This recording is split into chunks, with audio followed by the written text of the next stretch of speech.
A janitor offered kindness to a stranger. Days later, museum administrators were calling his name, and not for the reason you'd expect. The afternoon sun filtered through the tall glass panels of the downtown museum, painting golden streaks across marble floors and polished exhibits. Tourists buzzed around in small clusters, some marveling at Renaissance paintings, others snapping quick photos by contemporary sculptures. The museum echoed with hushed voices, soft footsteps, and the occasional squeak of a cleaning cartwheel. Walter moved among them like breath, present, necessary, and unnoticed. He was a man of quiet rhythm. Every morning, he arrived 15 minutes early. Not because anyone asked him to, but because that's just the way he was raised, late 50s, with salt beginning to dust his short beard and a limp barely noticeable unless you were really looking. He wore his grey uniform with dignity, his ID badge pinned just above his heart. The staff at the museum knew him as Walt. Few were friendly in passing. Most nodded but never stopped. And that was fine with him. He wasn't there to make waves. He was there to work, to keep things clean, to move through his day with steadiness. But today was different. As Walter exited the staff elevator near the West Wing service corridor, he spotted a figure he hadn't seen before. Small, alone, and clearly out of place. A woman, elderly, dressed in an elegant powder blue coat and gloves that didn't quite match the weather. Her hair was pinned up with care, though a few strands had begun to fall out of place. She clutched an outdated paper map and looked back and forth with rising panic. She was standing just steps away from the staff-only sign. Walter sat down his cleaning cart gently and approached. He said softly, not wanting to startle her. You all right? She blinked up at him, startled at first, but then relief quickly flooded her expression. Oh, yes, I think so. I was looking for the European wing, but somehow ended up near wherever this is. She glanced at the dull hallway behind him. Walter offered a kind smile. Well, you took the scenic route through storage. Happens more than you'd think. She chuckled lightly, her gloved hand smoothing her hair. It's this map. It doesn't match anything anymore. He nodded, taking it gently from her hands to examine. Yeah, this version's at least 5 years old. We changed the layout last spring, she sighed. That explains why I've been circling the same statue for 20 minutes. He looked at her closer now, at the way her shoes seemed slightly too thin, at the tired slope of her shoulders. She looked like someone used to having things in control and uncomfortable with being lost. Tell you what, Walter said. I'll walk you to the main entrance. From there, you'll find clearer signage and folks who can help direct you. Oh, I couldn't trouble you, she replied. But her voice betrayed her hesitation. It's no trouble, he assured gently. Come on. They walked slowly through the museum, passing curious visitors and oblivious staff. Walter moved at her pace, pointing out shortcuts and offering casual commentary on the art they passed. She seemed to listen, not just politely, but with genuine interest. When they reached the front lobby, she paused. Thank you, Walter, he said. Well, Walter, I'm Beatrice Sterling. She extended a hand, delicate and trembling. He shook it carefully. I don't suppose you'd help me one more time? She asked almost sheepishly. Would you mind calling me a cab? My phone died somewhere between my last coffee and that storage hallway. He smiled and pulled his own phone from his back pocket. Of course. Minutes later, a yellow cab rolled up in front of the museum. Walter opened the door for her and helped her in like a doorman from a different era. Before she stepped inside, she turned to him. You've been very kind to me, Walter. I hope you know it matters. He gave a small nod. You're welcome. Safe travels. And just like that, she was gone. Rolled away into the slow traffic of the afternoon city. Walter returned to his cleaning cart, picked up the mop, wiped down a bench. Another shift, another hour, another day. He didn't think about her again, at least not right away. To him, it had just been a small moment. One act of decency, one person helping another. He didn't know it yet, but that simple gesture was already in motion, shifting something far bigger within these walls than he could imagine. Walter didn't expect to see her again, but 2 days later, as he pushed his cart through the Eastern sculpture wing, there she was. Beatrice, standing near a marble bust, posture straighter, hair neater, eyes alert. No map this time, no confusion, just observation. She didn't approach him, not immediately. She watched as he quietly dusted the pedestal of an 18th century carving, her gaze following the rhythm of his hand. Her expression unreadable.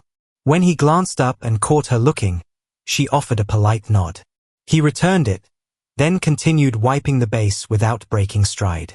The next day, she appeared again, this time in the contemporary gallery, seated on a bench near a neon installation, jotting something in a small notebook. Walter noticed her from across the room. She was angled just enough to keep him in view. It happened again the day after that. She'd wander from one wing to another, always lingering where Walter worked. She didn't hover or interrupt. She simply watched, wrote, observed. It didn't go unnoticed.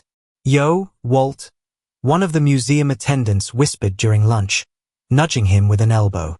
"That old lady's been circling you like you're on exhibit. You charm her or something." Walter chuckled softly, shaking his head. "Maybe she's just interested in the art." "Sure, man. You're the art now." He didn't argue. He also didn't let it bother him. Beatrice didn't give him the feeling of being watched so much as regarded. And there was a difference. It was Thursday afternoon when she approached him. He was sitting on a bench just outside the staff lounge, sipping weak coffee from a paper cup, enjoying the 10 minutes of stillness he got between tasks. The hallway was quiet, flooded with natural light from the skylights above. He didn't notice her at first until he heard the soft click of her shoes on the floor and the unmistakable scent of rose water. "Mind if I sit?" He looked up. Beatrice stood beside him, her coat folded neatly over one arm, her small notebook still in hand. "Be my guest," he said, scooting slightly to the side. She sat slowly, carefully. For a moment, neither spoke. The silence was companionable. "I've been watching you," she said finally. "I noticed." His eyes twinkled with mischief. Not in a strange way. "I didn't say it was," she smiled. "You have a rhythm about you. The way you clean, the way you walk, you treat every corner of this place like it matters." "It does," he said simply. "Doesn't always feel like it to others, but the details count." She nodded.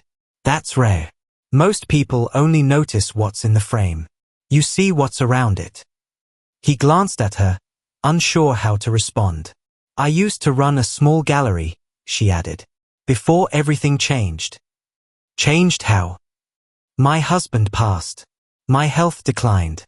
Then the family stepped in, started making decisions I didn't ask for." She looked down at her notebook. "So I left. Came here to remember what it felt like to have control over what I see. And to visit a place my late husband loved. He was a major benefactor here. You know, Sterling Wing? That was his endowment." Walter's eyes widened slightly. The Sterling Wing was one of the most prestigious sections of the museum. He cleaned it every Tuesday. He hadn't connected the names. "Do they know you're here?" he asked softly. She smiled. "My family? Not precisely. But the museum administration is aware I've been spending time observing." She paused. "It's freeing, you know, not being Mrs. Sterling, the benefactor's widow for a while. Just being someone seeing things, seeing people, seeing you." He met her eyes then and something settled between them. Not romance, not pity, just two people who had been invisible to the world in very different ways, seeing one another clearly for the first time. "You always work alone?" she asked. "Most of the time." "You like it?" "It's honest work. I know what I've done at the end of the day. That counts for something." She tapped her notebook gently. "And if you could do anything else, what would it be?" He paused.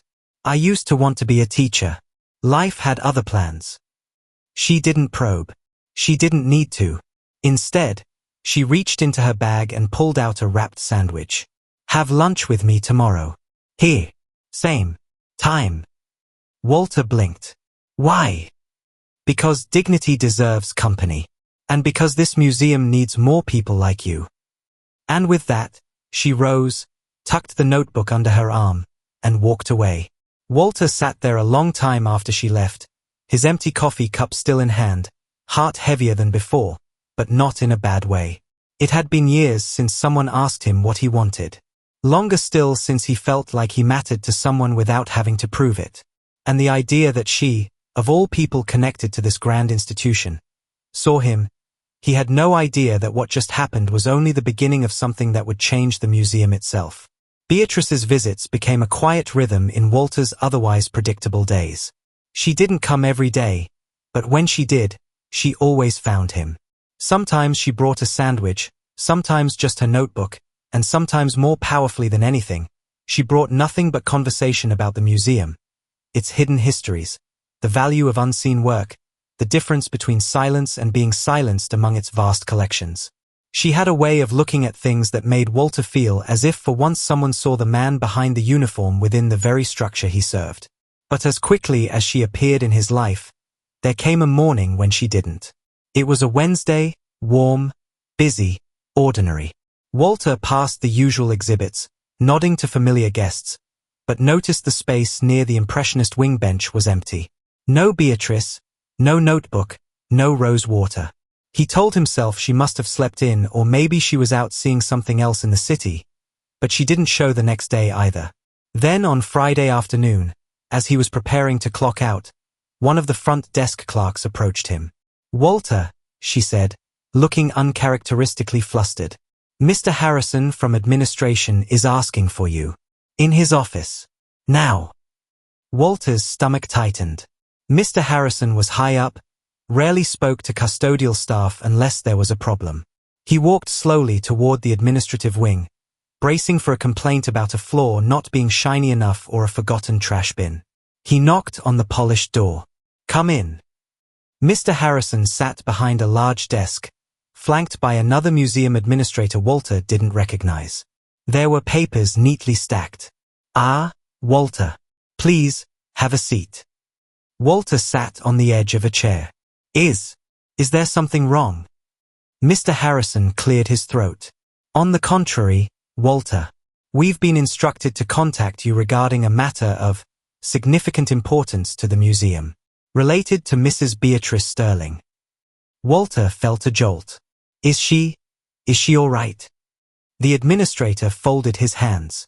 "Mrs. Sterling passed away peacefully 3 days ago." Walter's breath hitched. He'd just seen her last week. Mr. Harrison continued. "However, before her passing, Mrs. Sterling finalized the details of a substantial new endowment to the museum, the Sterling Legacy Fund. Its purpose is explicitly to support the overlooked staff. Custodial, maintenance, security, art handlers. Those whose vital work keeps this institution running but often goes unrecognized." Walter could only stare. She did that." "Yes, Walter, she did," the other administrator spoke now.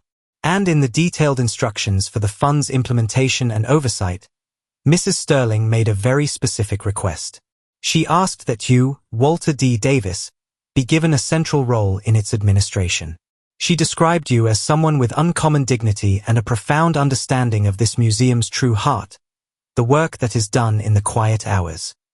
Walter's hands began to tremble, but not from fear this time. From shock, and something else. He hadn't saved her life. He hadn't built an exhibit. He'd just seen her, listened to her, sat beside her on a bench when no one else bothered, and shown her where the European wing was. Mr. Harrison slid a binder across the desk. "The fund is considerable. It will provide for scholarships for staff and their families, a dedicated staff retreat space she envisioned, and resources for training and development. And she specifically requested you act as the inaugural director of staff engagement and legacy programs. It's a new role, created by her endowment. Full-time, with a good salary, benefits, and the authority to ensure these resources truly reach the people who need them, guided by your perspective." Walter couldn't speak. This wasn't a personal inheritance of property or money. It was something woven directly into the fabric of the museum he had served for decades. A legacy of recognition, funded by someone who had seen him doing the work no one else noticed, and trusted him to extend that recognition to others. He spent the next weeks navigating the administrative maze, meeting with lawyers and museum boards, but it wasn't about proving his identity or claiming wealth. It was about understanding the structure of the Sterling Legacy Fund and his new, official place within the museum hierarchy. His uniform changed, replaced by business casual attire, but the badge above his heart remained, though now it read Director. Walter didn't run. Instead, he got to work. He oversaw the establishment of the scholarship program. He scouted and helped purchase a property for the staff retreat, naming it Beatrice's house. He didn't need press or plaques with his name. The work itself was the monument. A young woman in sanitation who painted in her spare time received a scholarship to art school. A security guard's son wanting to study museum preservation got his tuition covered. A night shift worker's dream of a community art project received funding.